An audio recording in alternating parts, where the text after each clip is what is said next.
Okay, another live stream. It's Saturday night. Thank you guys for joining me. I appreciate it. I really do. Normally, sometimes I do these Saturday night live streams. They don't necessarily do all that well. We'll see what happens tonight. But I had some things, at least at the end of the day, the video's out there. We're going to talk about Candace. Obviously, that's the big deal that we're going to talk about tonight. But I'm getting fatigue, just constant fatigue from these. I don't know about you. Y'all let me know down in the comments from the conspiracy theories. Candace has launched the most rabid one yet. And it's kind of infuriating. But here's some others. Here's one. This is from Matt Wallace. Whoa, is that another trapdoor hidden by grass? No wonder they covered it up so fast. I mean, come on. Seriously, guys, it's getting out of control. If you've got a door that opens up to some piping for sprinkler systems, watering all that beautiful green grass, and they think some sniper is going to be hiding in there, popping up and shooting Charlie Kirk, we're getting a little ridiculous. And if you guys have been watching my show for any length of time, you know that I typically go to or I've been criticizing the people who have gone immediately to, oh, it's Israel. And then the conspiracy theories, which we're going to talk about tonight, involving Erica Kirk, and not even necessarily Erica Kirk. There's speculation out there about her that is quite sickening, actually. So this new widow, and they say, well, she doesn't look sad enough. She doesn't look sorrowful enough, so therefore she's fake, and therefore she's Mossad. And then they post stuff like this, where she's at the Wailing Wall in Jerusalem, and they say, well, I've seen enough. I know everything I need to know. You go to the Wailing Wall in Israel, and, well, you're just Mossad. That's it. Anybody who's been to the Wailing Wall is Mossad. Oh, it's sickening. And then finally, before I get into the Candace stuff, as people are coming online, this is one. Look, the guy, I've made multiple videos about Tucker Carlson. Him kind of taking it to the man, his snarky attitude. It's fun. It's entertaining, all that. But he's starting to go off the rails a bit as well. And he's saying it's time for Bibi to go. And rightfully so, people are highlighting this as a recommendation, although it's in his kind of back end way, this recommendation for regime change, which is what we've all been entirely against. Yeah, yes, Tony, exactly. How crazy have they gone? It has gone absolutely off the rails, and I'm a little tired of it. But now Bibi has to go. So this is alluding to, again, in the kind of the sneaky way, regime change. We got to get Bibi out of there. It's like, come on, guys. This isn't what we signed up for. That's not our thing. That's not who we are. Oh, boy. Okay, so let's go ahead and get into Candace and this TPUSA. You guys better watch out. Any of you the people that betrayed Charlie, we're going to start with that video first, and then we'll go from there. So let's play this one first. I think I've played this on here. If you've been on my live streams before, you can correct me if I'm wrong. I feel like I've played this video, but it stems into one of the later videos, or one of the most recent videos that she's played. Listen to this. That people within that company betrayed Charlie. Okay? That's just what I believe right now. And I want to make sure that I have these facts entirely on my side before I tell you guys more. I will say, if you are a rat on a ship, you should probably flee now. I recommend it. So she's saying, I'm waiting to get all my facts. All right. Key point here. I'm waiting to get all my facts before I release anything. She's also asking them to release all the video footage, which comes in this next video. Let me pull that one up. She's saying, why haven't you released everything? Anything and everything. And we're going to talk about why this is silly. But let me go ahead and pull this one up here. Boop, boop, boop. Let's play this. We're live and I produce my own show. This is how it works. Will not release the footage, okay?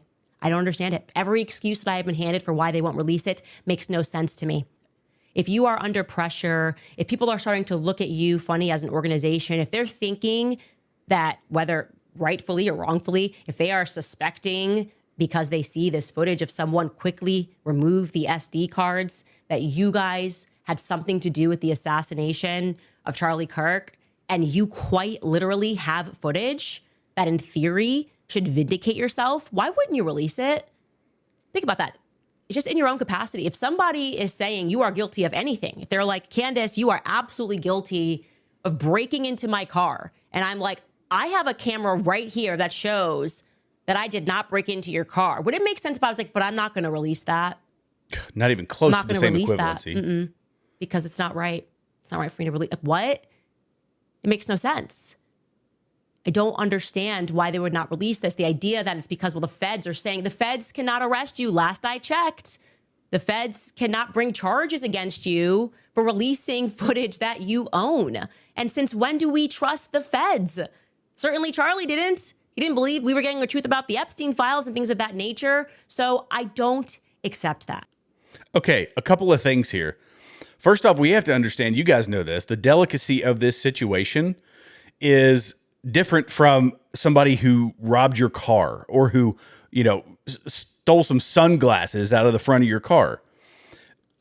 Point one, the guy didn't mysteriously take the SD cards out of the camera. He pulled the camera down. He took the SD cards out. This has already been addressed by TPUSA, and yet she's still going with it.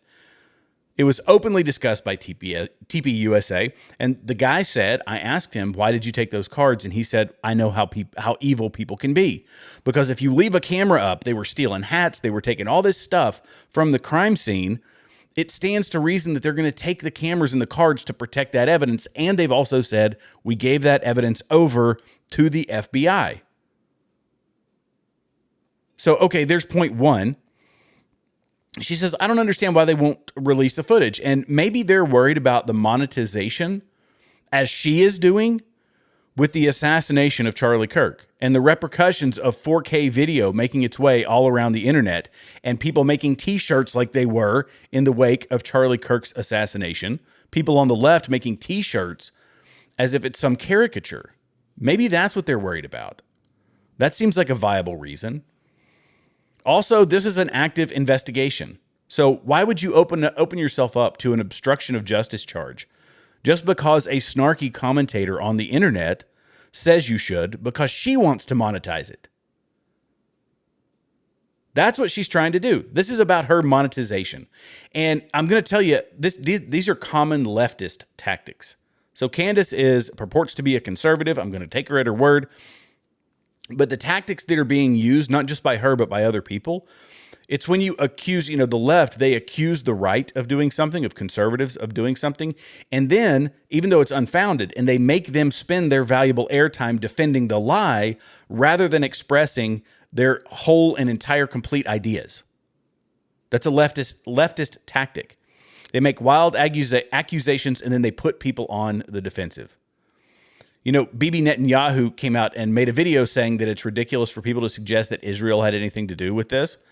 And it's interesting because the response from that was, I find it weird that the prime minister of a country has to come out and say he didn't kill someone. When in reality, you've got people like Ian Carroll saying stuff like this. This was obviously while Charlie Kirk was still alive. But Ian Carroll, Candace Owens, Tucker Carlson, they're making the wild accusations, unfounded accusations, putting people on the defensive. And millions of people were telling everybody that within 2 days, we're telling everybody that Bibi Netanyahu and Israel were responsible for this without any evidence. He comes out and defends it, and they say, I find it very funny that the prime minister of a country is having to defend himself for saying that he's not killing someone. Well, yeah, because the average person, the average prime minister doesn't have millions of people accusing him of it. And millions of people in the most powerful country in the world who with some of the most rampant social media engagement. It's really, really wild. So when we look at this, it's been, she's now, throwing that one in there, that it's TPUSA, that people in TPUSA betrayed Charlie Kirk, that they could be in on it. It's also been the feds. It's also been Israel. And of course, as we all know, Israel runs all of society. They run Hollywood and all that. So, the woke messaging, that doesn't have anything to do with it. That's just that's window dressing, even though they run everything and they're pushing leftist ideologies that are sympathetic to the enemy of Israel. But nonetheless, they control all of society. They control all of media. They control all of the world. They're far too powerful. We need regime change. And all of these things move into leftism. This is what it most closely links to, is leftism. And yet, they will tell you that Israel is full of idiots. This is what Candace just tweeted, by the way, that Israel is too stupid to put two and two together on one of the big social issues going on right now. I'm going to play this video, and then we're going to see Candace's response. So here's the video. This is of Benjamin Netanyahu. Thank you guys for the comments, by the way. I truly appreciate it. And if you're, we'll take a brief moment just to say, if you're new here, please hit the subscribe button, the like button, and the notification bell. It helps me out, helps out this channel as we are growing, and we have been here recently. So here's the video from Benjamin Netanyahu, and he had some conservative commentators, and these were his comments. You know, just take them for what they are, and we'll talk about them in just a moment. Influencers, okay. You said, we talked about the woke right, and you said, I call it the woke Reich. That's a brilliant observation. The woke Reich, because these people, you know, they're not any different from the woke left. I mean, they're insane, they're loonies.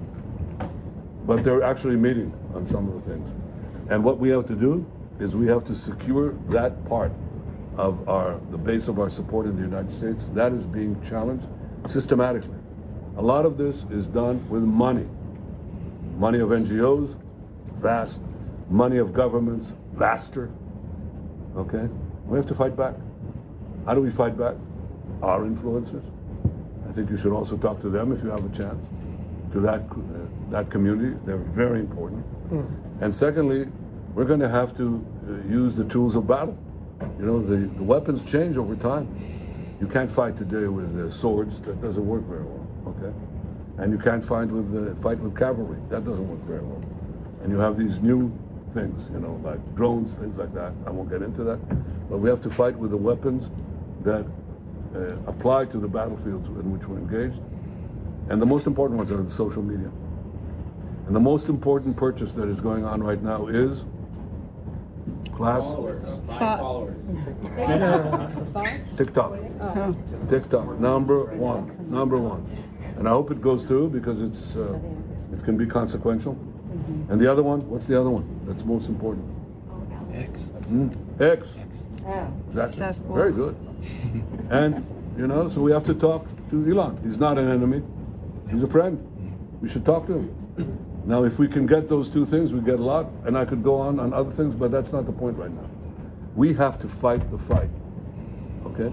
To give direction to the Jewish people and give direction to our non-Jewish friends or those who could be our Jewish our friends. Are we going to succeed with everyone? No. Will there be a strong counterpart? Yes. What he is talking about is what we've been talking about for a long time. That is the fact that Israel is losing the PR battle. Hamas is winning. I did a whole video about, well, I got into the Nick Fuentes stuff. I think it was part of my Nick Fuentes video that I've since taken down, but I'm working on doing a repeat of it. The PR battle is being won by Hamas, obviously. Is Israel doing everything right in the war? Absolutely not. It's a war. It's messy. It sucks. I'm a guy who spent a lot of my life training for and going to war. War sucks. I hate it.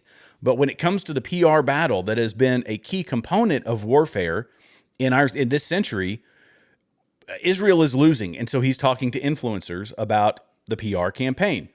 But apparently, the people who run the world, who run society, who run everything on the internet, they are too stupid to realize what the purchase of X is, or the purchase of TikTok is, like the desired impact of it. This is what Candace said. She said, Trump just allowing Israel to purchase our speech because he's entirely impotent when it comes to Bibi. Israel is so retarded that they don't realize this purchase will have the opposite desired effect. Oh, I thought they were brilliant. The ones who control the entire world and could orchestrate all these complex scenarios that you say are moving and shaking all of our politicians. By the way, we could talk about the money. And I'm not here to play apologist for everything that Israel does. I'm not going to do that because Israel is a country like any other country. It's got some good and it's got some bad. They all do. We do. We sit and complain. You know, I say that Mossad is a corrupt intel agency.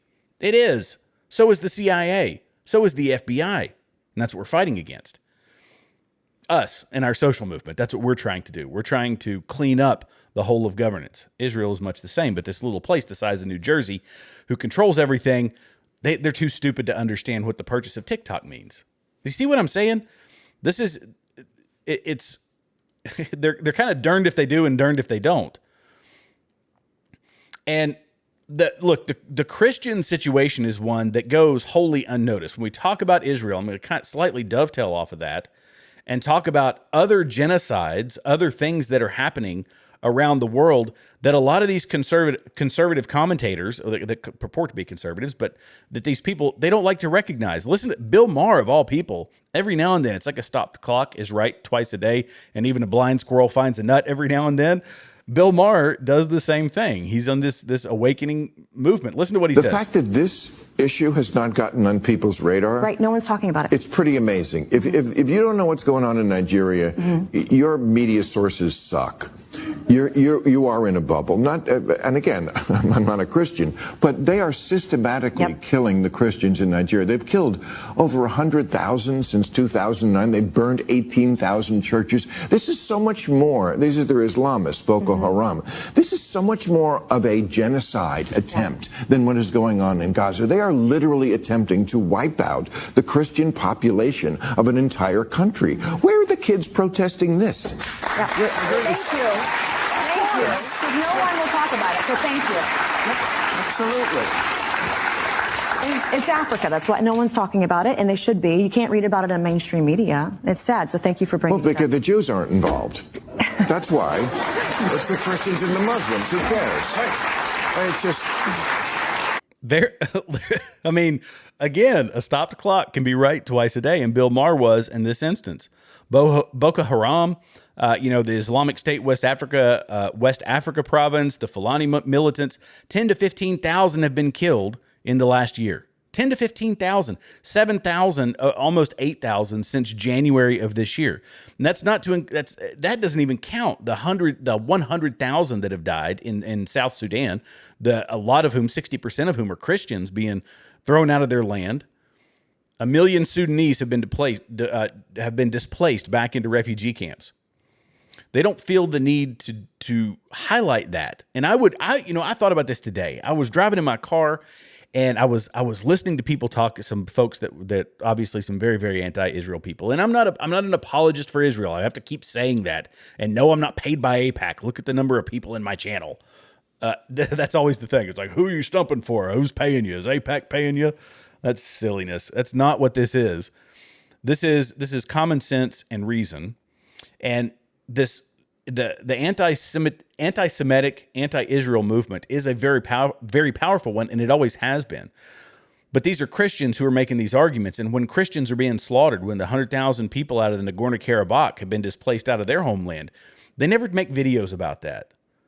Which is what brings me back to all of this being a monetization play. That's what it is. I feel like it's just about the money. I don't know what you guys think. Let me know in the comments. And by the way, I'm going to get in the comments here in a minute because we've got quite a few folks down here commenting, and I really, really appreciate it.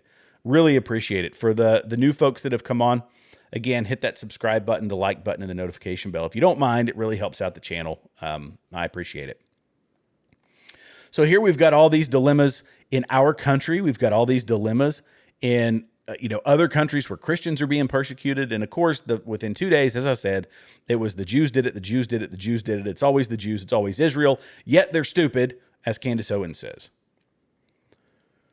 I've been playing whack-a-mole with conspiracy theories, and it's quite exhausting. Ryan Mata has done several videos on it. He's trying to look. Occam's razor says that the course of action or the scenario with the fewest number of assumptions is probably the right one. Right now, what they've been telling us is that this guy did it. This guy admitted to it. He confessed. He said, yes, I did it. Is he actually the one who did it? I don't know. That's going to come out in the investigation. But this mudslinging back and forth, left and right, throw in a conspiracy theory here and another one in here and another one in there. It's exhausting because we're playing whack-a-mole when we want to be playing internet sleuth and we actually want to look at legitimate information. It's like the palm pistol thing. You guys probably saw it. Well, if you watched any of my videos, you saw that. It's like, this is so silly. This was entirely debunked. But we've got violence here in America that we need to be dealing with. Not to say that we can't walk and chew gum at the same time, right? This is one here. We've got to take a sip of water. So if you watched my video yesterday, far left rioters swarmed an ICE facility near Chicago. This violence in America is absolutely ramping up. It's getting a little out of control, but I'm going to repeat what I said yesterday. So I'm sorry to repeat myself, but I will repeat myself. This is the type of thing this is part of the chaos they're trying to create here. Oh, sorry about the language. I didn't mute that one. But this was in Chicago. So you see how it's not just coming from the right. You know, inside of our own spheres, we have people like Candace Owens and Nick Fuentes and Ian Carroll, people that are sowing discord that are trying to rile things up over here on our side, but the left is doing it too. That's why I still think that this is part of an overall political movement behind the scenes to break us up prior to the midterms. But this is happening at an ICE facility in Chicago, and these people are being paid to go in here. They're being paid to go in here and wreak havoc on these ICE facilities. I played yesterday. I did it as part of the kind of talking about the young man who shot into the ICE facility. He was obviously trying to take out ICE agents. As a result, he hit some of the detainees. But it's the radicalization, and they want that footage, just like Hamas, who has the perfectly framed video of the buildings being hit, and they say, "Look what they're doing to us." Well, how do you have a camera on that building? Because you know that building is about to be hit, or because it's a secure facility and you have security cameras on it. Similar thing here in America. It's happening here as well. Go out here, get the ICE agents to push you. Get federal agents to push you around, to rile you up, or to rough you up, because that makes for great media. The left, Hamas, all of these people, they are media experts. And those of us on the right, we're bad at it. Because all we're interested in doing is fighting back against the violence, fighting back against the evil. But that makes us look bad, right? So this is why the PR, I'm going to have to tie that back to what Netanyahu was saying, is that, yeah, this is a PR campaign. It's all a PR campaign. Everybody walks around with a multimedia device in their pockets. And who is leveraging that in the most effective way? It's the left. It's the radical Islamists. They've been doing it. You guys remember this back during the global war on terror. That was something we were up against as soldiers. These guys walk around with like 6 cell phones in their pockets. They could win the PR battle. And Trump is he's just doing what he can do, right? He's trying to fight back in an effort to protect ICE in this war-ravaged Portland. So it's happening in Chicago. It's happening in Portland. It's happening all over the country, all in obviously very left states and very left cities. So President Trump announced on social media on Saturday that he is directing troops to defend Portland and ICE facilities, citing attacks by Antifa and other domestic groups. He said the move came at the request of Homeland Security Secretary Kristi Noem and authorized the use of full force if necessary. Now, we're going to talk about where this money comes from. Some of us know, I hope everybody knows where a lot of it comes from. The popular, who's the public enemy number one? George Soros. But who helps George Soros? You're going to be fascinated by that answer, and we're going to cover that in just a minute. So he said, at the request of Secretary of Homeland Security Kristi Noem, I am directing Secretary of War Pete Hegseth to provide all necessary troops to protect war-ravaged Portland and any of our ICE facilities under siege by attack from Antifa and other domestic terrorists. Because remember, he has declared them a domestic terrorist organization. Good on him for doing that. It opens up a lot of opportunities. On Friday night, Attorney General Pam Bondi released a statement on X saying she had instructed joint terrorism task forces nationwide to take immediate action against violent groups threatening federal agents. Because all they're there to do is to enforce the law. Look, don't get me started on Pam Bondi. I'm not going to talk about Pam Bondi. I was furious back. It was like a week ago. Yeah, you guys can refresh my memory. I think it was a week ago that she was talking about speech laws, hate speech laws. And I thought, I called it. I'm going to toot my own horn for a minute and say that I called it. I don't trust Pam Bondi. I don't know enough about Pam Bondi. And this lady, in my opinion, has been a disappointment. A disappointment. And people were saying, nah, I think she's hard-nosed. Some of my buddies were.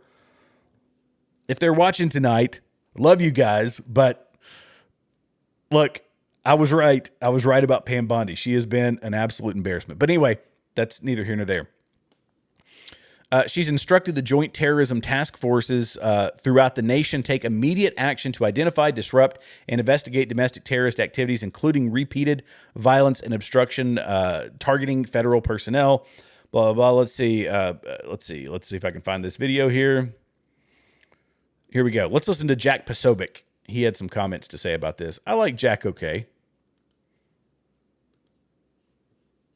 From having done previous investigations and work into this, that, you know, it always seems that there's some guy in the back of you talk about the silos, some investigator in the back of one of those joint terrorism task forces, the JTTFs that are across all the major cities, who has done in many cases a lot of the tracking of the information of these individuals in these networks, and yet it's siloed and they can't share it with people because they don't stay in one AOR, they don't stay in one city, they do other things, and they don't share it with other agencies who could then bring those investigative prowess and and potentially prosecution forward. So I absolutely applaud the fact that that you've done that. I hope the JTTFs can be a resource here as well. Obviously, DHS plays a huge role there. In fact, yeah, this is a problem too with the assassination situation, which is crosstalk, sharing of information. I was listening to some guys, Byron Gaines, Byron or Myron? I can't remember what it is. I don't listen to the guy all that often, but he used to be in a federal agency, I think for DHS or whatever, and he talked about the poor crosstalk between the FBI and other things. But these are things that can be improved between, you know, whether it's Pete Hegseth, Kristi Noem, all these people. Interoperability between our federal agencies is not always a bad thing. Sometimes it does need to be compartmentalized. But when you're dealing with terrorist organizations, that crosstalk needs to be seamless, especially when these terrorists like Antifa are American citizens. But remember back in the summer of love, you guys, I'm sure remember this, when cities were burning to the ground and all that madness was happening. We saw pallets, right? Pallets of bricks being dropped off so that they could bust car windows, and bust windows in small businesses, burn down businesses that were generational businesses, that they could wreak havoc on the population, all for their own political ends. It's the militant wing of the Democrat Party is what Antifa is. And how are they paying for it? Well, interestingly enough, Barack Obama's done his part to help pay for it. Shocking, right? Shocking, Barack Obama. We're going to talk in a minute about how he's fleecing his fellow citizens in Chicago, but the Obama Foundation has funneled millions of dollars to a progressive grant, making network now under congressional scrutiny for backing anti-Israel groups linked to campus protests, according to newly released tax filings. Federal records show that in 2022 and 2023, the foundation directed $2 million to the Tides Foundation, money earmarked to support local organizations that are working to reduce violence in communities. This is the veiled language. They say it's to reduce violence in communities. Meanwhile, it's going to pay for bricks and, you know, Happy Meals for Antifa people or whatever it is they're throwing out there. This is why I read through tax records, by the way. If I find a nonprofit, I did this on the border. You can go back and watch some of my videos over the past year or so. I was talking about the southern border and the nonprofit involvement in human trafficking, which is a huge problem, that these nonprofits were getting, some of them tripling in size with government grants and government funding to help funnel people into America, all through nonprofits.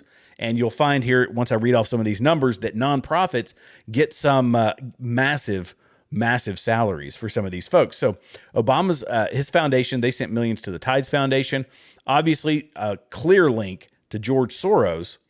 And how big is Obama's foundation? One might ask. Well, net assets, and I can only look at 2022. So if you look up, and this is a fun thing, if you like data like I do, you can go and spend a nice, hour or two looking up nonprofits. All you got to do is search the nonprofit and their EIN, their employee identification number. Then you go into the federal, to the IRS database, and they have a nonprofit search. You plug in that EIN, it'll give it, and you can just pull up all their tax records. It's all visible to la-di-da-di everybody.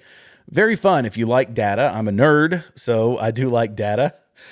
But net assets from 2021 to 2022 went from $680 million to $925 million.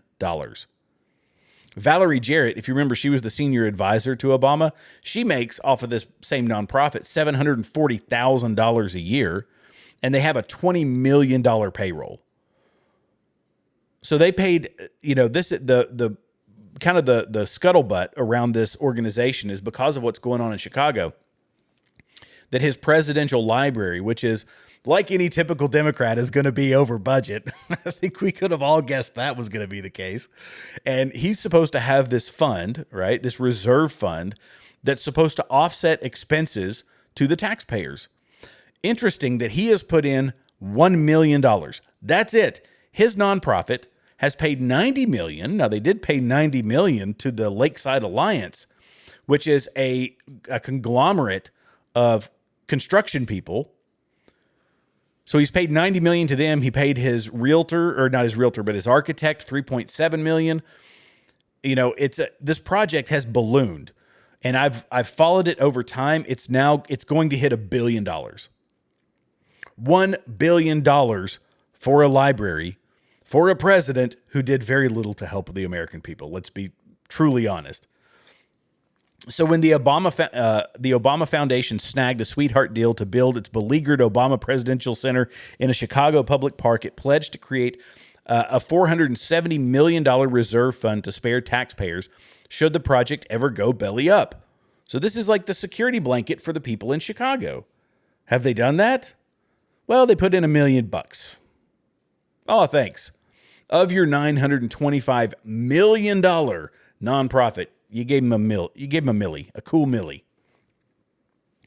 With construction progressing at a snail's pace and cost ballooning from an original estimate of $330 million to at least $850 million, the lack of progress on the promised endowment has fueled fears that the Obama Presidential Center could leave taxpayers holding the can if finances spiral into the red. Because it's about prioritization, guys. We know that. He's got to spend money on, I'm speculating here, but he's got to spend the money on pallets of bricks with got to pump that money into the Tides Foundation and other people. You got to pay for bricks and bottled water for Antifa. Meanwhile, we're going to pump just $1 million into the reserve fund so that the people of Chicago, his beloved Chicago, so that they're not left holding the bill when this project is, if it goes belly up. Oh, it's crazy. Don't you guys think so? I think so. I think it's, Roy, I was just looking at a comment. I happened to catch this one. He says, change the name of ICE to USA. Yeah, you might have. I know, Roy, I know you were watching the video last night where I played the Adam Carolla video about ICE. It said, he said, just add it national ICE. He said, nice, these nice guys, that sort of thing. Anyway, sorry, I got off track with the comment. I glance over at him every now and then. So look, this is where I'm starting to kind of shape together what I believe is the woke right. Everybody talks about it. The woke right, in most people's definition, are people who kind of adopted the right, saying, yeah, I'm conservative, yeah, I'm on the right, but a lot of their ideology aligns with the left. Those people are starting to make themselves known. And when you see, I'm kind of jumping around on this one, or jumping back rather on this one, that when you see people like Candace, when you see people like Ian Carroll, who they're supporting, what they're pushing, it feels like a left-wing narrative. And then as we followed tonight, you can kind of follow their ideology and who they're backing and who they're supporting and who they're not supporting in some cases. It's starting to look like the woke right is having a big impact, and that's terrifying. This is why I've been saying it over and over and over again, that I feel like this is all geared towards the midterms. And I don't know that Candace Owens, is doing it intentionally. Maybe she is. I think she's chasing the bucks. But when the algorithm is pushing something, people jump on board with it. And it's like, no, the algorithm's feeding it. So I've got to keep doing more of that type of content, not the content that is presenting truth and honesty and an unbiased opinion, but the truth that's getting me the most clicks and the most money.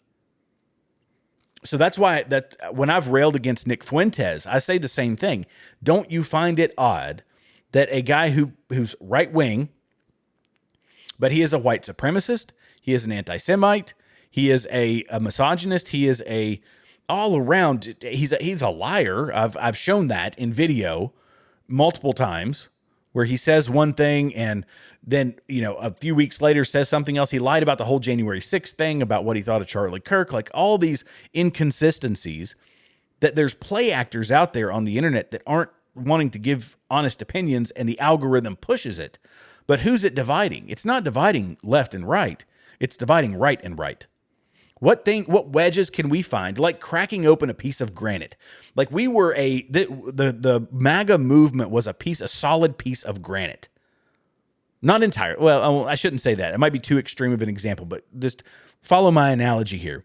We were this piece of granite, this strong movement that was moving towards America first, that was moving towards, fiscal responsibility and cutting government spending and all of this. And all of a sudden, there's little fractures.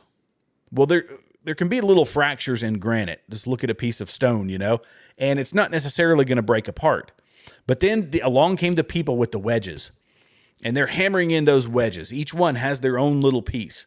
And it feels like the entire goal is to take that solid movement, that solid piece of granite, and crush it, split it apart so that it can't be wielded in the positive way that it has, leading up to this Donald Trump, and then here into his second term. That's my opinion. That's my take. I could be wildly off, but that's just what it feels like. Okay, the last thing I'm going to end on, I almost didn't say this, but talk about this one. It's a good news story. Well, actually, let me get to comments. Let me get to comments first. I'll do comments and then I'll do that one. Okay, here we go. What have we got here, guys? If you're still on, be sure to hit that, and you haven't done so, is it going to play? There it went. Hit the subscribe button, the like button, and the notification bell. That way you're notified every time a new video is released. Never put ice in your cup when you're doing a live stream. How about that, Jared? Okay. Yeah, so other Christian content creators are blaming Erica. Yes, this is from Tracy. This is the other part. But because of, and I don't get into the theology of things, but dispensationalism and all that, we are very fractured. We always have been, but that hasn't been determinate for Christians in their soul. So we argue about it. But because as soon as Israel got into a war, now this has started to pit Christian against Christian, whether we should or should not be supporting Israel. I'm not qualified to have that conversation. I'm not going to talk about my views on this show, but or at least not tonight. But yeah, it is something that's fractured all of us. And yeah, Tracy, definitely, she said, nope, she is a Marxist. She acts more like a liberal. I agree with that. Faithful Foundation says, Candaspiracy and Tylenol Tucker. That's funny.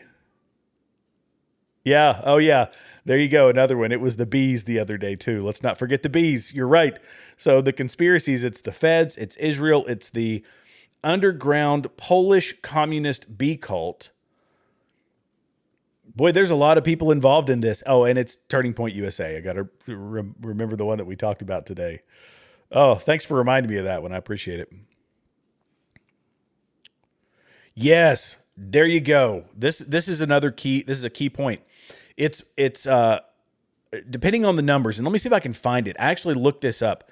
So everybody talks about the money that AIPAC gives to Republican politicians. And let me see if I can find the search, because the Qataris, here we go. It's actually my latest one here. We're talking about, let's see, 2024 lobbying. APAC was 3.3 million. Qatar was 7.6 million. Saudi Arabia was 44.9 million. UAE was 23.5 million. That's a little different. Plus the $6 billion that Qatar alone has pumped into U.S. universities. We don't want to talk about that though, right? That would be ridiculous to bring that one up.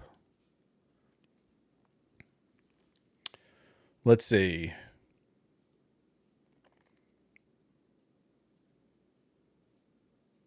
Oh wow! I didn't know this. I'll have to research that. Yeah, this was something I fell for. I'll be honest. I fell for this back in the day. That when I was in the military and I was going over to Iraq and Afghanistan, this is kind of how they pitched it to us. They said for the people that were Christians, and I had chaplains who said this, that well, they worship the same God, but they just worship God a different way, and that's factually incorrect. That's very much incorrect. And I love Catholics. I love my Catholic brothers and sisters. I'm obviously not a Catholic. There's a lot of inconsistencies I have with them. But when we play too nice with those things, when we start trying to say that, we can find common ground as people with Muslims. I know a lot of them and they're beautiful people. I know a lot of Muslims who are wonderful, wonderful people. I love them dearly. But the ideologies are entirely different. It is not the religion of Islam, in my opinion, is in almost every way antithetical, with a few crossovers, but antithetical to Christianity. So, yeah, they can be, there's tons, there's millions, hundreds of millions. In fact, there's 1.5 billion peaceful Muslims, but there's 500 million Muslims who believe that at some point radical jihad is acceptable. Yet we're worried about Israel. Anyway. Yes, another great point. Faith foundations. Not everything is a conspiracy. I can't stand the way people are trying to turn Charlie's death into something it is not. 100% agree.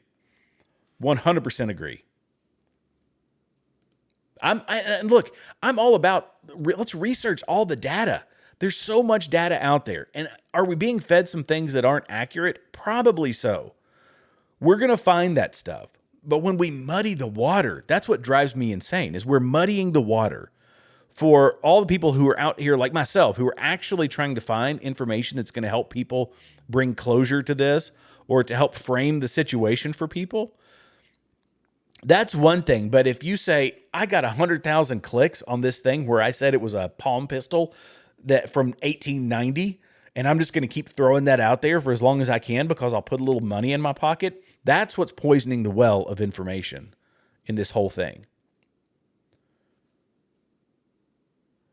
Let's see. Federal prosecution is a totally different animal than state. Trey Gowdy at least understood how it worked. He had 100...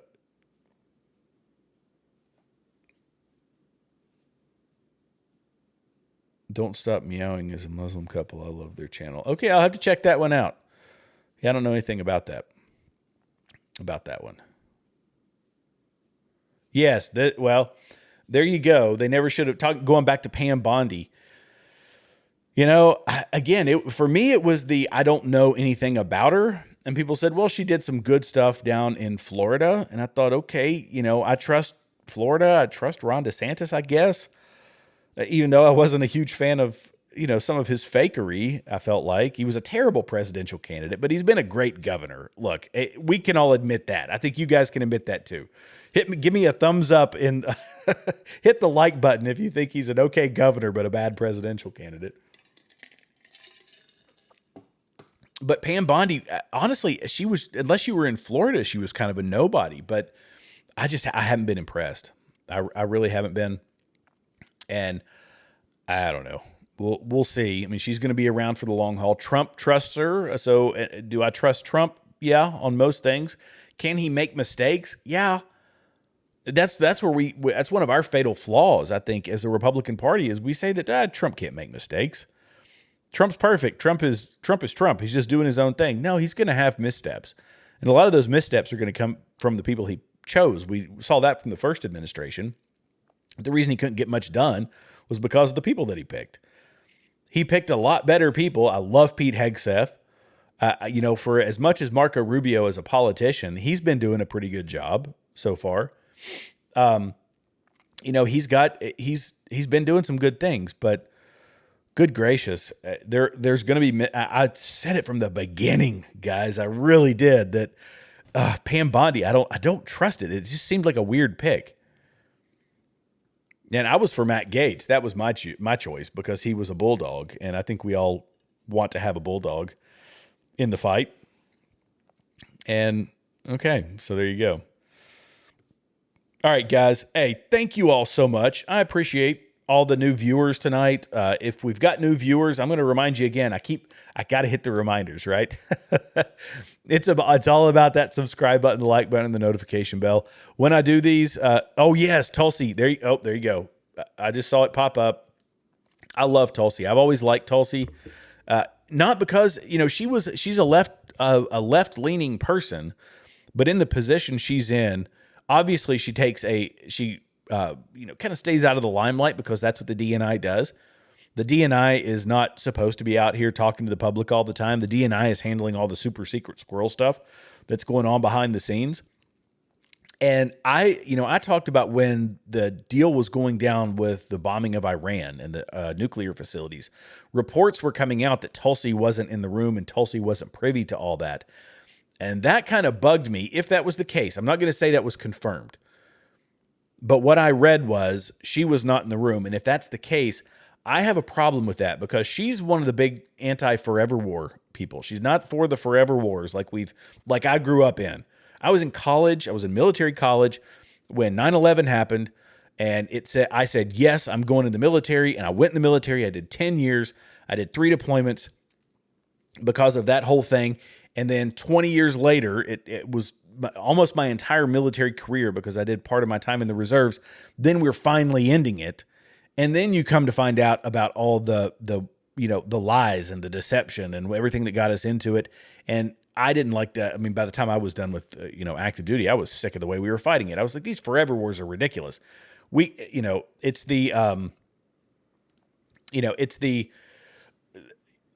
military industrial complex. That's where I grew my, I hate to use the word hatred, but my skepticism and my disdain, I guess would be a better, softer word for the military industrial complex, because they were the ones making boatloads of money off of that war. And it was at the expense of thousands of American lives and, hundreds of thousands of civilians in these other countries. Now, Roy, that would be a funny one. Greg Gutfeld in 28. Gutfeld 2028. Oh, man. Yes, you're right. You're right, Tracy Benna. I'm working my way back up the comments. You all have made some more. Matt Gaetz went down to Israel rabbit hole. Yes, he totally did. You're very welcome, Faith Foundations. I appreciate you being I appreciate your participation. It means the world to me. I appreciate you guys. All right, well, I have come to the end of my time. I'm going to hop off of here. I'm going to go enjoy the rest of my Saturday evening, and I hope you guys do the same. Look, God bless you. God bless America. I'm appreciative for all my new subscribers. Y'all are awesome. I will see you in the next live stream next week. Hit that notification bell. That way you know whenever it happens. All right, guys. Have a great evening. God bless you. God bless America, and I'll see you in the next one.